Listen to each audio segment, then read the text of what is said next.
वैसे मंच की एक बात बता रही हूँ। नहीं मंच, इसमें आप क्यों परेशान हुए भाई? मंच नहीं, पर मैं तो जिस बिल्कुल तरीके की परेशान चीजें नहीं होती है, आप परेशान हो रहे हैं। नहीं है। मैंने तो अपने संबोधन में कहा भाई, मैंने अपने संबोधन में आपको एक चीज याद दिला दी, उसमें आप क्यों दुखी हो गए इतना? हम दुखी कहाँ, हम तो प्रसन्न। हम दुखी इसलिए हैं कि उत्तर प्रदेश के जनमानस को भारतीय जनता पार्टी के बीच में मची घमासान में उत्तर प्रदेश के नौजवानों को रोजगार नहीं मिल रहा। माताएं बहन बेटियां थानों में घुस के जल रही हैं। शिक्षक भर्ती के नाम पर जवाब दीजिए, ये आप लोगों के अंदर कलह में कौन पिस रहा है? आम जनता आरोप लगा रहे हैं मनोज काका। जो पोल खुली है, मैं सुनिए, मैं खत्म कर रहा हूँ। उसके भुक्तभोगी राकेश त्रिपाठी स्वयं। राकेश त्रिपाठी कल स्वयं केशव मौर्य की तरफ तुरंत पलटी मार देंगे, क्योंकि पलटी मारने में इन लोगों को महारत हासिल है। ये तुरंत कल केशव मौर्य का चारण संपना और कीर्तन गाने लगेंगे कि हमारे जैसा, इनके जैसा। सुनो भाई, आप लगातार नंबर बोलते रहोगे, गाथा गाते रहोगे, जो मन में आएगा, जो मुंह में आएगा बोलते रहोगे, ऐसे नहीं चलेगा ना। मनोज काका वही तो आज डिस्कस कर रहे हैं ना कि क्या ऐसा होगा, क्या ये संभव है? त्रिपाठी जी 30 सेकंड में रिबटल और उसके बाद मेरे दो और मेहमान। देखिए, जो कार्यकर्ता वैचारिक नहीं होते हैं ना, तो इसी प्रकार के कुतर्क गढ़ने का काम करते हैं। भारतीय जनता पार्टी वैचारिक आधार पर नाम बना हुआ संगठन है। ये किसी व्यक्ति के आधार पर चलने वाला संगठन नहीं है। व्यक्ति आएंगे, व्यक्ति जाएंगे। ये पार्टी खड़ी रहने वाली है। ये कोई परिवार की पार्टी नहीं है कि मुलायम सिंह यादव से अध्यक्ष पद छीन लिया। मनोज यादव, ये तरीका नहीं होता संवाद का। आप समाजवादी अपने आप को कहते हैं और संवाद का तरीका नहीं जानते हैं। ये तू मैं करना ये ठीक नहीं होता है। मैं आपको चुपचाप आपके तमाम वाहियात आरोपों को सुन रहा था ना। आप बता रहे भाजपा में घमासान है।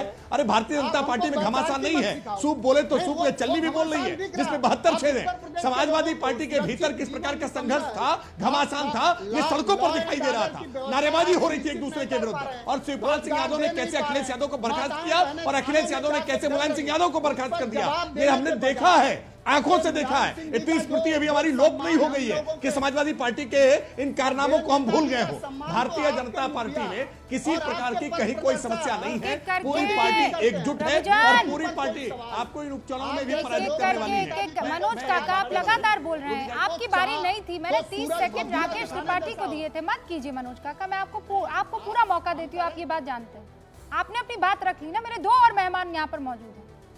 अब जिस मसले पर चर्चा हो रही है, विजय जी, आपने तो संगठन को भी बहुत नजदीक से देखा है और आपने पार्टियों के कामकाज को भी बहुत नजदीक से देखा। और स्पेशली मैं अगर भारतीय जनता पार्टी की बात करूं, क्या वाकई ये सच है कि संगठन और पार्टी के बीच में कुछ ठीक नहीं है?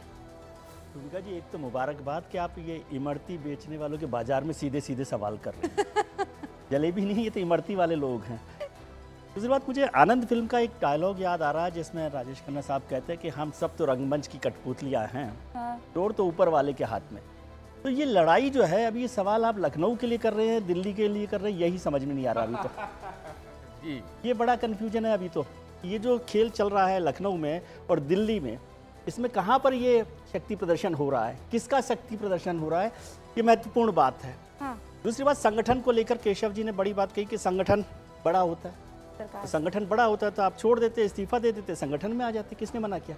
आप तो संगठन के अध्यक्ष से तुरंत सरकार बनते ही मंत्री बन गए थे, उप मुख्यमंत्री बन गए थे। आप तो जब चुनाव नहीं जीते तब भी उप मुख्यमंत्री बन गए दोबारा 2022 में। और अगर संगठन ही बड़ा होता रुबिका जी, तो केंद्र सरकार में 4 पूर्व अध्यक्ष नहीं होते, अध्यक्ष पद छोड़कर। राजनाथ जी हैं, नितिन जी हैं, अमित शाह जी हैं और अब JP नड्डा जी हैं।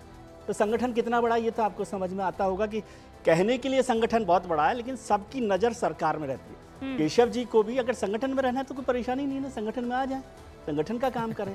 और चुनाव हार गए तो वो संगठन में थे, सरकार में थे, सरकार के बड़े नेता हैं, उप मुख्यमंत्री हैं, किस पर वो जिम्मेदारी तय कर रहे हैं। और योगी जी पर जिम्मेदारी तय हो रही है तो योगी जी के पास क्या क्या है। दो बहुत महत्वपूर्ण बयान हुए, एक हुआ संगठन का कि संगठन बड़ा है सरकार से, और दूसरा हुआ मुख्यमंत्री जी का जिन्होंने कहा कि अति आत्मविश्वास की वजह से हारे।